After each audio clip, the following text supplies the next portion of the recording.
बाबा साहब को बुलाया गया सभा में, तो बोले कि आम व्यक्ति पैदा होता है और वो मर जाता है, महापुरुष भी पैदा होता है और वो भी मर जाता है।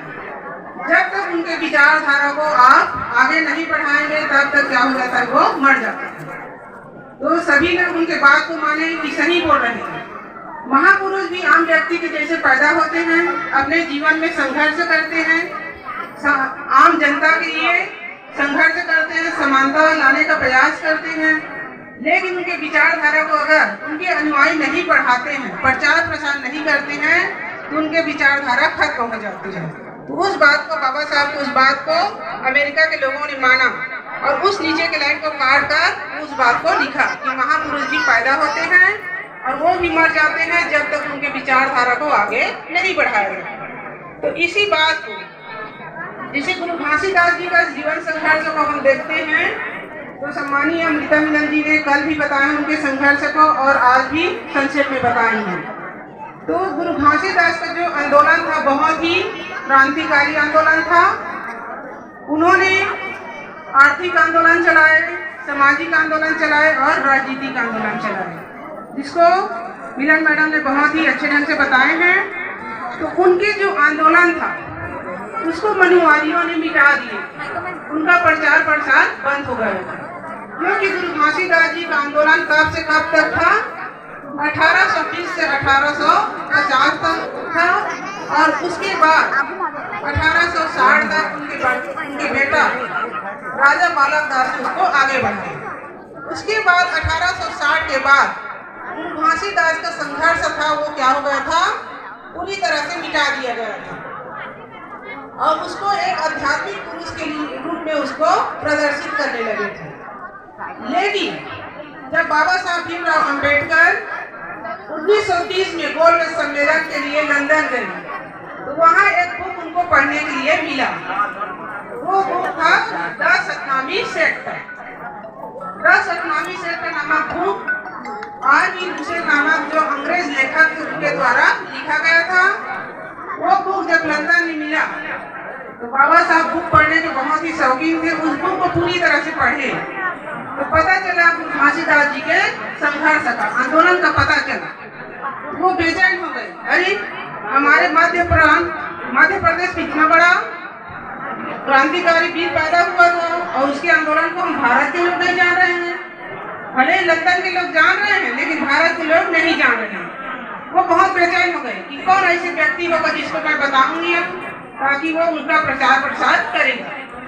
तो उस समय छत्तीसगढ़ मध्य प्रांत में क्या चल रहा था, चिपको आंदोलन चल रहा था, अर्थात जंगल बचाओ आंदोलन चल रहा था। उस जंगल बचाओ आंदोलन में एक 16 साल का युवा नकुल देव ढीली जी सक्रिय कार्यकर्ता था। तो उनके बारे में पता चला कि छत्तीसगढ़ मध्य प्रांत में एक व्यक्ति है, क्रांतिकारी व्यक्ति। तो वो आकर उनसे मिले तो बताया कि छत्तीसगढ़ में कोई एक महान पुरुष पैदा हुए थे जिसका नाम गुरु घासीदास था और गुरु घासीदास ने इतना बहुत सारा क्या किया है, संघर्ष किए समाज के लिए। तो नकुल देव ढीली जी समझ गए, वो क्रांतिकारी थे कि हाँ भाई ठीक कह रहे हैं, जब तक किसी महापुरुष के विचारधारा को आप आगे नहीं बढ़ाओगे उसका विचारधारा धीरे धीरे क्या हो जाता है, धूमिल हो जाता है। वो बात नकुल देव ढीली जी को समझ आ गई। तो उन्होंने भंडारपुरी में गुरु घासीदास जी जयंती मनाना चाहा, अर्थात वो चाह रहे थे कि गुरु घासीदास का जो पैतृक गांव है और उनका कर्म स्थल है वो क्या है, भंडारपुरी है। तो हम भंडारपुरी में गुरु घासीदास जी का जय स्तंभ बनाएंगे और मेला लगाएंगे। तो जो गुरु परिवार के लोग हैं उनका विरोध किए कि हम यहाँ नहीं कराएंगे, हम इस तरह से जय स्तंभ नहीं बनवाएंगे और कार्यक्रम नहीं करवाएंगे। वो लोग सहयोग नहीं दिए, तो मजबूरन वो अपने गांव में महासमुंद में बोरिंग में सर्वप्रथम 1938 में क्या किए, जैत खान की स्थापना की। नकुल देव ढीली जी भोरिंग में क्या किए, गुरु घासीदास जयंती मनाना और जय स्तंभ की स्थापना किए। तभी से आज तक लगातार क्या हो रहा है, 250 सालों से 267 साल हो गया, क्या मनाई जा रही है, गुरु घासीदास जी की जयंती मनाई जा रही है। ये हमारे गुरु घासीदास जी का संघर्ष है। तो इसी तरह से हर एक महापुरुष पैदा होता है जो अच्छा काम करता है, समाज के लिए क्रांतिकारी काम करता है, सामाजिक काम करता है। उसकी मिशन को, उसके आंदोलन को मनुवादियों के द्वारा मिटा दी जाती है और उसको फिर एक अध्यात्म पुरुष के रूप में उसको फिर से पैदा की जाती है। गुरु घासीदास कोई आध्यात्मिक पुरुष नहीं थे। जैसे आज हमारे जो गुरु परिवार है या जो गुरु घासीदास को मानने वाले हैं, वो लोग क्या करते हैं, गिरौदपुरी में जाते हैं, मन्नत का नारियल सफेद कपड़ा में बांधकर वहाँ बहुत सारे लटकाए रहते हैं। इसके अतिरिक्त हमारे समाज के लोग कम नापते हुए, जो जमीन को नापते हुए जाते हैं और मन्नत मांगते हैं। लेकिन जो 1756 में पैदा हुआ व्यक्ति, जो आपके जैसे और हमारे जैसे व्यक्ति हैं, उन्होंने अपने जमाना में संघर्ष किए और संघर्ष करने के हमारे लिए क्या किए, शिक्षा, स्वास्थ्य और संपत्ति का अधिकार लेकर आए, जिसके कारण से आज हमारे लोगों को, खास करके जो सतनामी समाज बना हुआ था उस समय का, जिसमें 60 से 65 जाति सम्मिलित थी, उन सभी जातियों को क्या मिला, मालिक मकबूजा कानून मिला, अर्थात जमीन का मालिकाना हक मिला। तो आज हमारे लोगों के पास जो 2 एकड़, 4 एकड़, 10 एकड़ जमीन है, वो गुरु घासीदास के संघर्ष के वजह से है। आज हमारे लोगों को जो शिक्षा का अधिकार मिला, वो क्या की वजह से है, गुरु घासीदास के आंदोलन की वजह से है। गुरु घासीदास का आंदोलन 1820 में शुरू हुआ और वो अंग्रेजों से मिले और क्या मांगे, शिक्षा मांगे, अपने लोगों के लिए शिक्षा मांगे, स्वास्थ्य मांगे और संपत्ति का अधिकार मांगे। तो 1825 में क्या हुआ, हमारे लिए स्कूल का स्थापना हुई। उसके पहले शूद्रों के लिए स्कूल का स्थापना नहीं हुई थी, शूद्रों को पढ़ने का अधिकार नहीं था और साथ ही साथ किसी प्रकार की संपत्ति रखने का अधिकार नहीं था। और खासकर हमारे समाज के लोगों में कुछ भ्रम भी रहता है, जैसे कि कहीं पर गुरु घासीदास जयंती मना रहे हैं तो क्या बोलते हैं कि अरे गुरु घासीदास जयंती मना रहे हैं तो हम बाबा साहब का फोटो नहीं रखेंगे, क्योंकि बाबा साहब वाले तो गुरु घासीदास जी का फोटो नहीं रखते हैं और हम लोग सतनामी समाज के हैं तो हम गुरु घासीदास का ही फोटो रखेंगे, हम बाबा साहब का फोटो नहीं रखेंगे। और बाबा साहब का जयंती मनाते हैं तो क्या कहते हैं कि हम भगवान बुद्ध का फोटो नहीं रखेंगे। लेकिन हमारे समाज में जितने भी महापुरुष हुए वो सभी क्या है, समानता के पक्षधर है, मानवता और समानता का संदेश देने वाले हैं।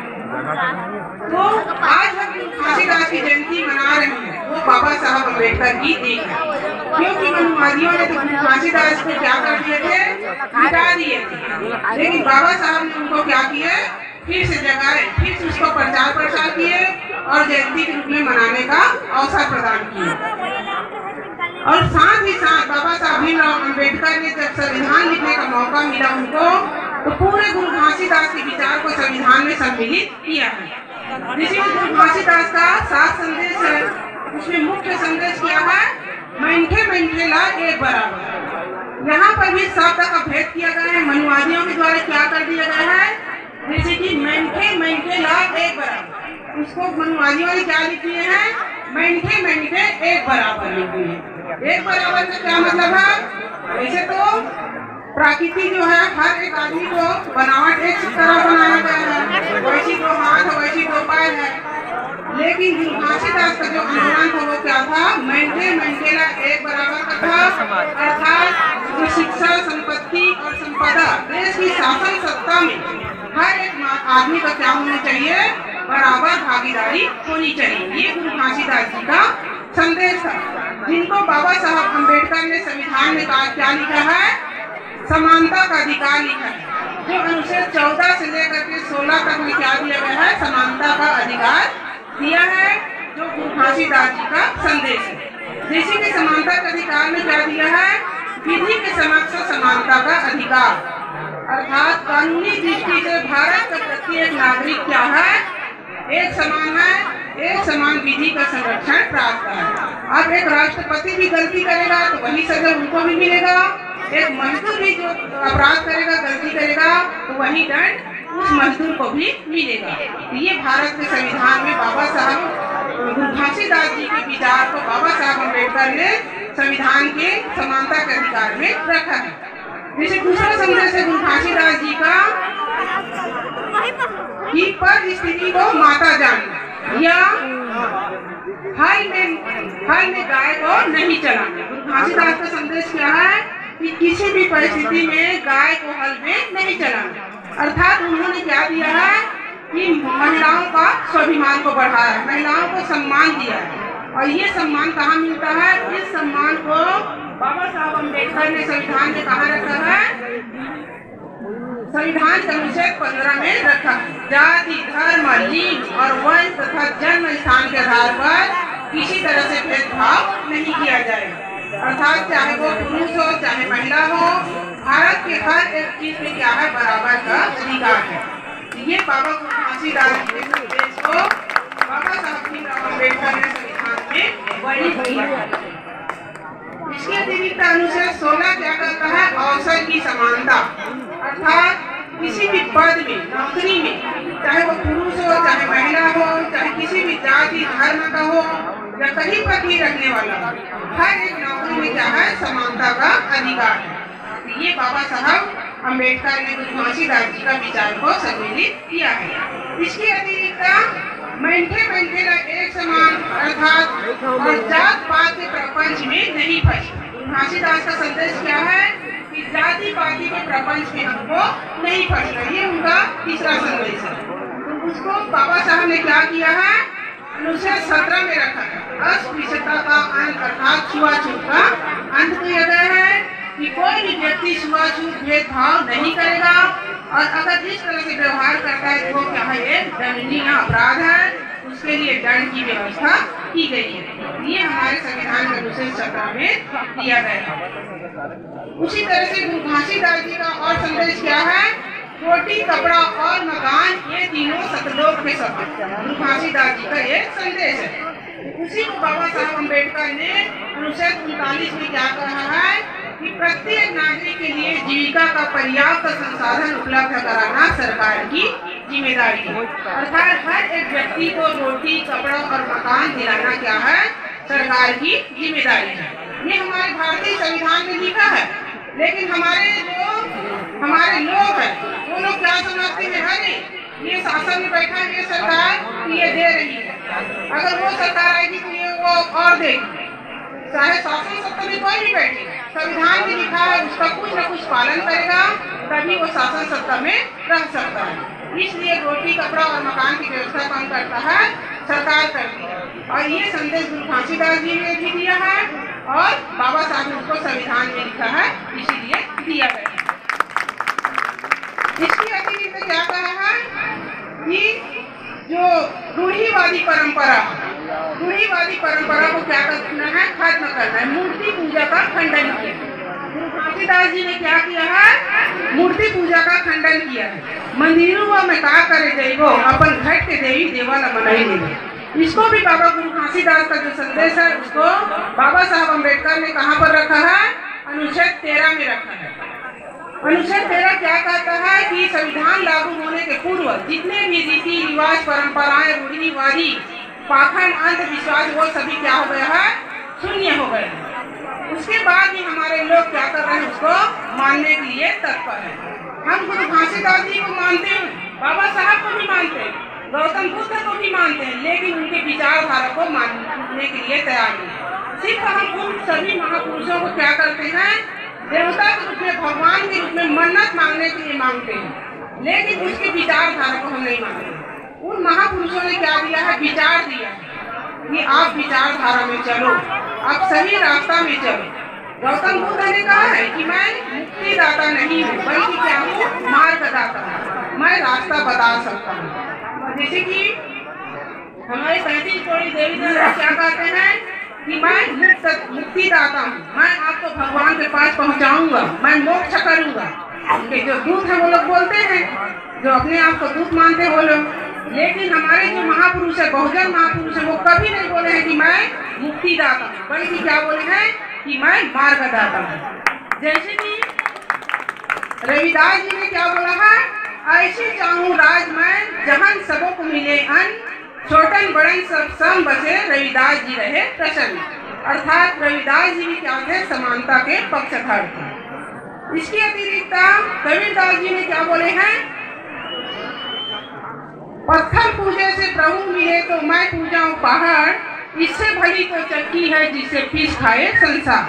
अर्थात कबीरदास जी ने बहुत पहले 16वीं शताब्दी में बोला है कि पत्थर पूजे से अगर प्रभु मिल जाएगा तो मैं छोटे छोटे पत्थर को क्या पूजूंगा, मैं बहुत बड़े पहाड़ को पूजूंगा ताकि मेरे देश में क्या हो, शांति हो, अमन रहेगा, है ना।